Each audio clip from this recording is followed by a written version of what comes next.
So there I was, playing Dark Cloud 2 for the PS2, when as I'm playing the game, I just look at it and say, God, I wish that were me. Well, with the power of life simulation games, my dream can finally become a reality. Hi everyone, I'm Skyward Link, and today we're discussing life simulation games. Now you may be asking, Mr. Skyward Link, what is a life sim game? Well, I'm quite glad you asked. A life sim game is a game where instead of going on a wild epic quest, you're instead doing chores and manual labor. Now, doesn't that sound fun? Well, let me tell you something. It actually is. I know this is shocking, but I actually really like life sim games. They somehow manage to get the process of doing manual labor and chores and turn it into a very rewarding process. And that's what makes them fun. So that's what we're going to be doing today. We're going to be going through a bunch of different franchises that I've personally dipped my toes into, and just discuss what I really like about them and all that stuff. What do you say? No. I'm glad you guys seem so excited for this, so without further ado, let's jump into the first franchise of the day, which is a franchise that people just will not shut up about these days, and that is the Animal Crossing series. What's there to say about Animal Crossing? You just walk around, talk to animals, do chores, rinse and repeat until you get bored. Okay, there's a lot more to it than that. Like for starters, you can put some epic drip on your character. Yes, baby, hit the slate button. And you can also own a nice piece of real estate and customize it however the hell you wish. Isn't that just lovely? And hey, even some of the newer games added some new additions, like becoming the mayor or the island representative. Now, where did I start off in this franchise?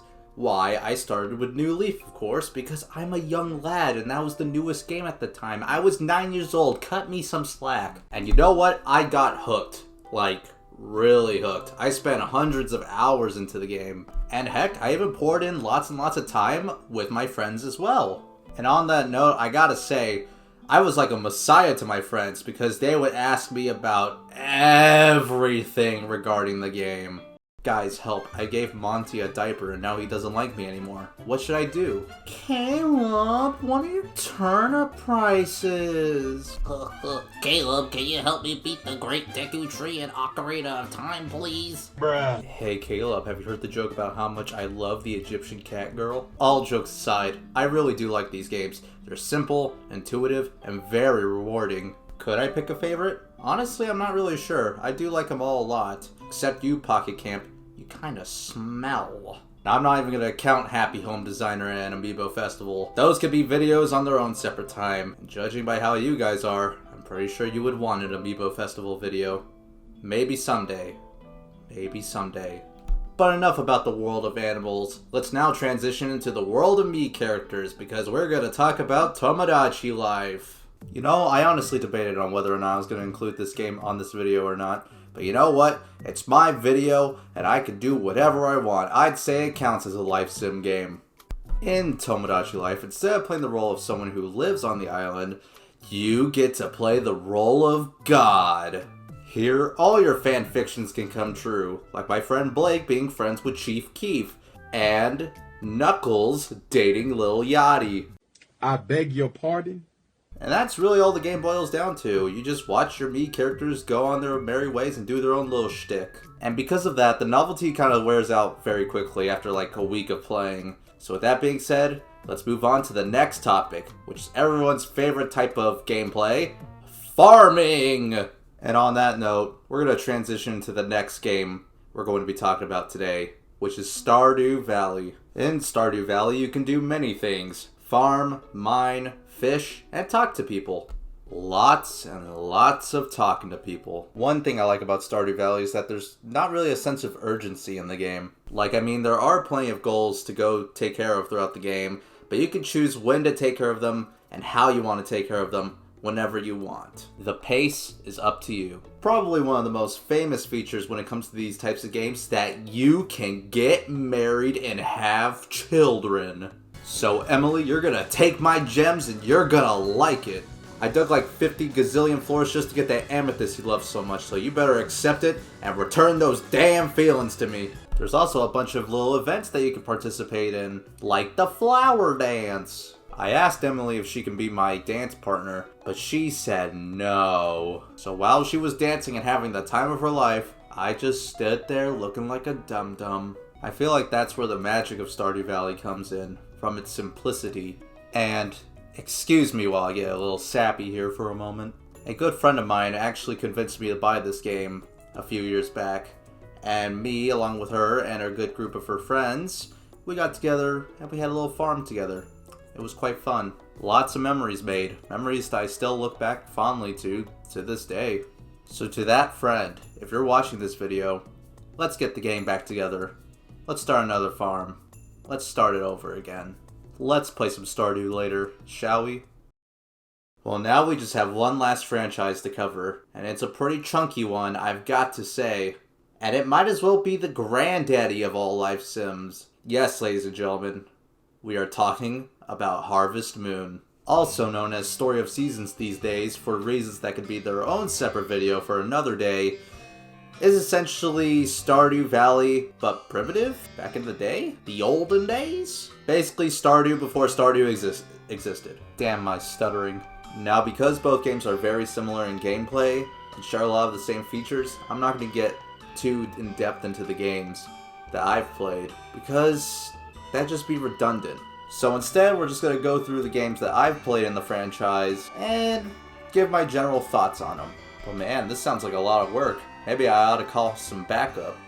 Blake, Luis, we gotta save the homeland! Oh, God, no! Now, I gotta say, my experience with this franchise is still fairly new. It hasn't even been like a year since I played my first game at the time of recording this audio. Speaking of first game, Harvest Moon Tree of Tranquility for the Wii. Gonna keep it real with you fellas. I do not care for this game. I mean, it's fine. It's just a bit slow for my taste. Like, the game is prone to lag. It feels like I'm not making enough progress. I get tired too quickly. And honestly, I feel like my Wii is going to explode just by me playing this game. Trust me, I've sank in my fair time into this game. But it doesn't feel like I got much done in the time I played. Perhaps its sequel, Harvest Moon Animal Parade for the Nintendo Wii as well, could fix some of these issues and provide a much better experience. And it gets better. Feels like I can get a lot more done in a single day, the lag is gone, and hey, I even found a love interest in this one. Her name is Candace, and I shall woo her with my seashells. Okay, while these two games are fine in their own right, they're not really clicking with me. You know, maybe I just need to try another Harvest Moon game. How about this one? Harvest Moon Light of Hope.